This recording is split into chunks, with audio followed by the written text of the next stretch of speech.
Have you ever been in love with someone so deeply that you ignore the little red flags, convincing yourself they're quirks, not warnings? That's what I thought too, until I started noticing changes in my girlfriend that I can't explain. And now, I don't know if I'm living with the person I fell in love with, or something pretending to be her. I'm writing this on Reddit because I need to get it out. Maybe someone can tell me I'm crazy, or maybe someone's been through this. It all started innocently enough, like any love story.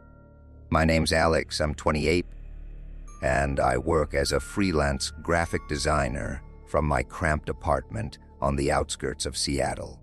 The city's constant drizzle suits my mood, most days gray, introspective, a backdrop for creativity.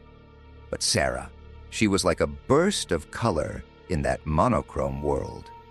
I met her at a local coffee shop called Brood Awakening, one of those hipster spots with exposed brick walls and overpriced lats. It was a Tuesday afternoon in early fall, the kind where the rain patters against the windows like impatient fingers. She was sitting alone by the corner window, her dark hair spilling over a sketchbook as she drew intricate patterns that looked like twisted vines, or maybe veins. I couldn't tell from afar. I don't know what possessed me to approach her. Maybe it was the way she chewed on her pencil, lost in thought, or how her green eyes flicked up occasionally, scanning the room like she was searching for something specific. I ordered my usual black coffee and, on a whim, asked if the seat across from her was taken. She looked up, those eyes locking onto mine with an intensity that made my stomach flip. "It's free," she said, her voice soft, but with an undercurrent that hinted at depths I couldn't fathom. We talked for hours about art, mostly. She was a freelance illustrator too, or so she claimed, specializing in dark fantasy pieces. Her sketches were mesmerizing, creatures lurking in shadows, faces that seemed to shift depending on the angle. By the time the shop closed, I had her number. That night, I couldn't stop thinking about her. It felt like fate, like the universe had aligned just for us. Our first date was magical, or at least that's how I remember it now, through the haze of what came later. We met at Giovanni's, a cozy Italian restaurant tucked away in a side street. The place smelled of garlic and fresh bread, candles flickering on checkered tablecloths. I was nervous, rambling about my latest project, a logo for a tech startup, while she listened, her chin resting on her hand, that enigmatic smile playing on her lips. She ordered the pasta primavera, but barely ate, twirling the noodles around her fork without ever bringing them to her mouth. "I'm not much of an eater," she explained when I noticed. Picky palate. I laughed, thinking it was cute. One of those eccentric artist traits. We walked home under the streetlights, her hand slipping into mine naturally. That first kiss on my doorstep was electric, her lips cool against mine, tasting faintly of mint and something metallic I couldn't place. As weeks blurred into months, our relationship deepened.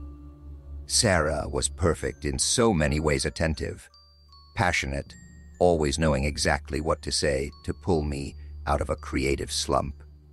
We'd spend evenings curled up on my couch, watching horror movies. Her favorites were the classics like The Thing or Rosemary's Baby, her head on my shoulder. But even then, the oddities crept in. She didn't sleep much. I'd wake up in the middle of the night to an empty bed, finding her in the living room, silhouetted against the window, staring into the inky blackness outside. The woods behind our building stretched out like a dark sea, and she'd watch them as if expecting something to emerge. Insomnia, she'd murmur when I asked, turning to me with eyes that seemed to glow faintly in the dim light. I don't need as much rest as most people. I accepted it after all. I had my own quirks, like staying up till dawn tweaking designs. We moved in together after just 6 months impulsive. Sure, but it felt right. My friends warned me it was too fast. You barely know her. My buddy Mike said over beers one night. What's her deal? She never talks about herself. He was right, but I shrugged it off. Love makes you defensive. Our apartment was a 1-bedroom on the 3rd floor with creaky wooden floors and a balcony overlooking those same woods. Unpacking her boxes was when I first felt a twinge of unease. She had so few possessions, a few clothes. Her sketchbooks filled with increasingly grotesque drawings, figures with elongated limbs, eyes too large, mouths stretched in silent screams, and a small wooden box she kept locked. Personal stuff, she said when I asked, her tone sharp enough to cut. I didn't push. My family met her at my mom's annual summer barbecue. Mom lives in the suburbs, a tidy house with a backyard grill that dad mans like a general. Sarah was on her best behavior, complimenting Mom's potato salad, chatting with my sister about books, even helping clear plates. But as the sun dipped low, casting long shadows, Mom pulled me into the kitchen. She's lovely, Alex, really, but there's something off. She looks tired, like she's carrying the weight of the world. And those eyes, they don't blink enough. I rolled my eyes. Mum, you're being paranoid. She's just intense.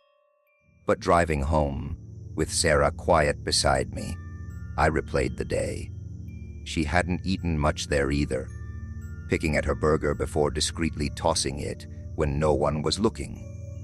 The early oddities mounted slowly, like drips from a leaky faucet. Sarah rarely talked about her past. Questions about her childhood elicited vague responses. Small town, nothing special. Parents gone now. If I pressed, her mood would shift defensive, almost hostile.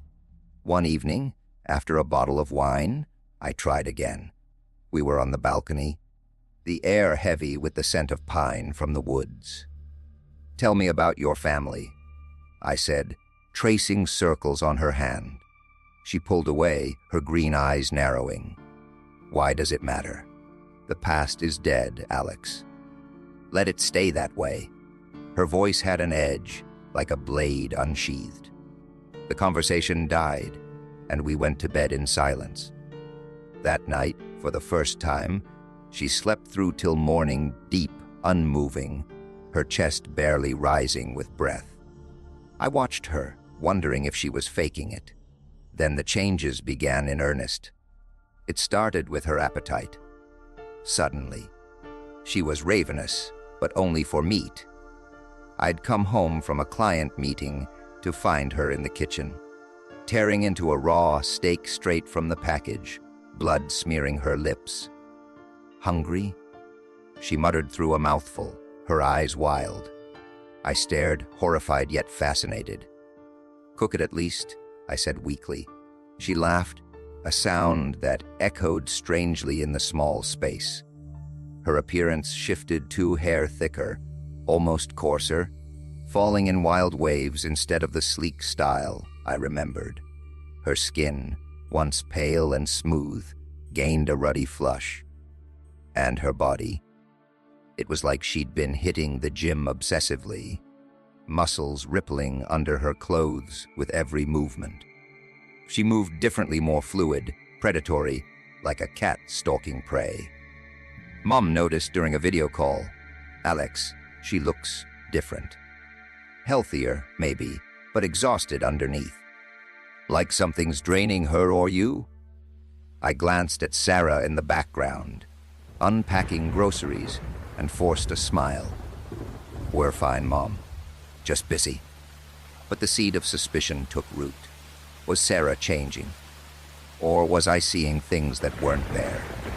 Paranoia whispered in my ear during quiet moments, but love shouted it down. Still, I started paying closer attention, noting how she'd linger by the window at dusk, nostrils flaring as if scenting the air. The behavioral shifts escalated, turning our once cozy home into a labyrinth of unease. Sarah's clinginess bordered on obsession. She'd text me constantly when I was out. "Where are you?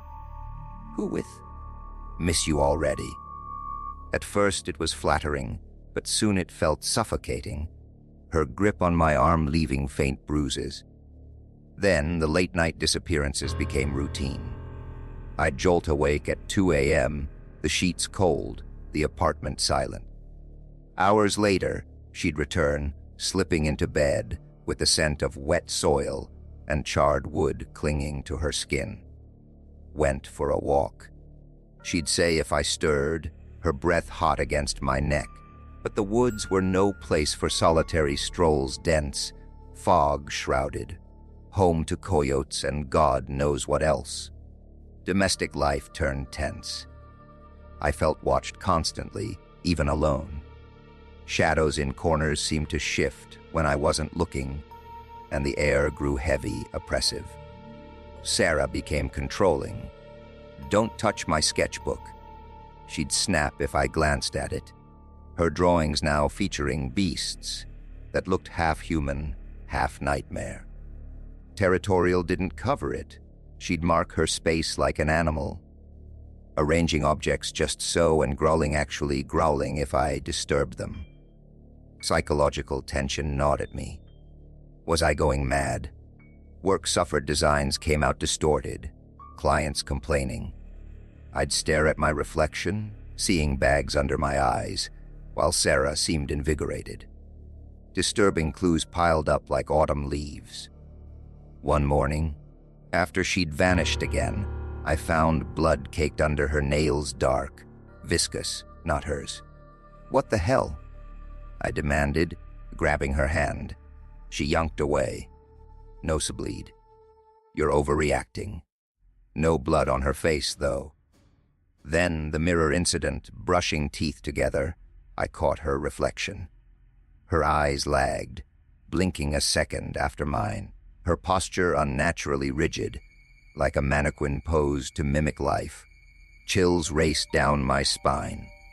Neighbors, pets avoided her Mrs. Larson's golden retriever, usually a slobbering fool, bared teeth and backed away when she approached. Animals sense evil. An old superstition echoed in my mind. Gaslighting sealed the dread. Confrontations flipped seamlessly. "You're the one changing, Alex." Accusing me of nonsense.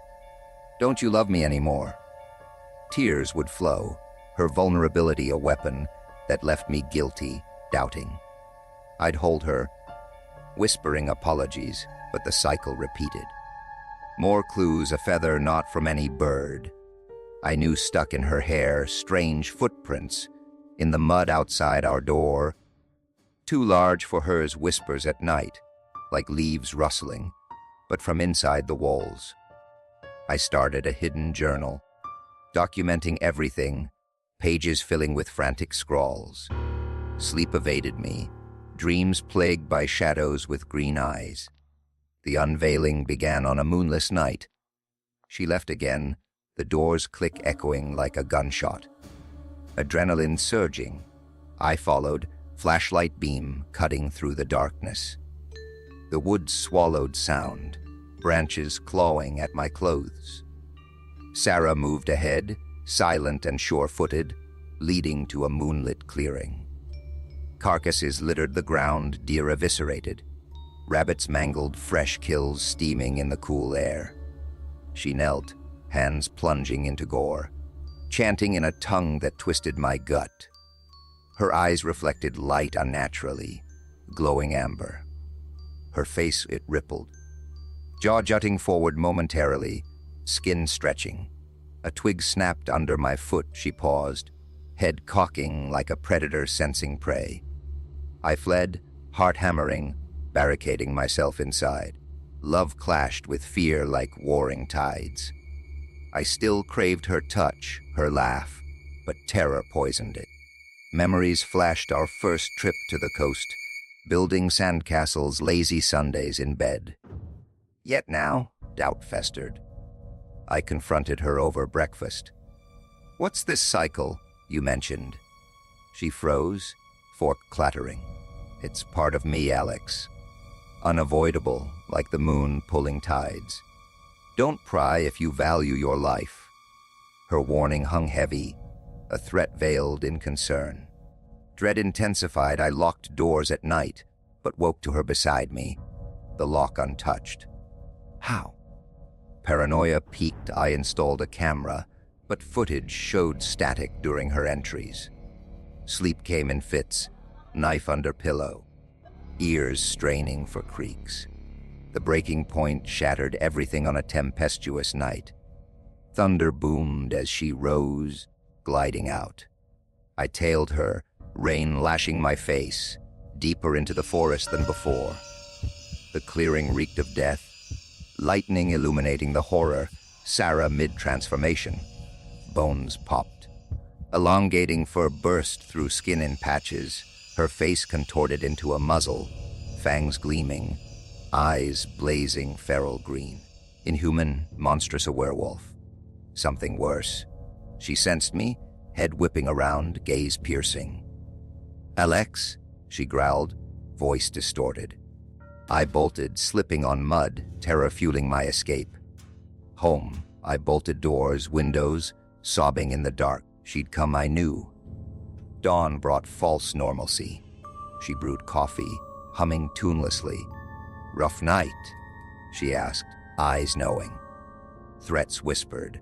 Curiosity kills. Love. Mom's call came frantic. "Nightmare Sarah, tearing you apart. Get out." I mumbled assurances, but fear choked me.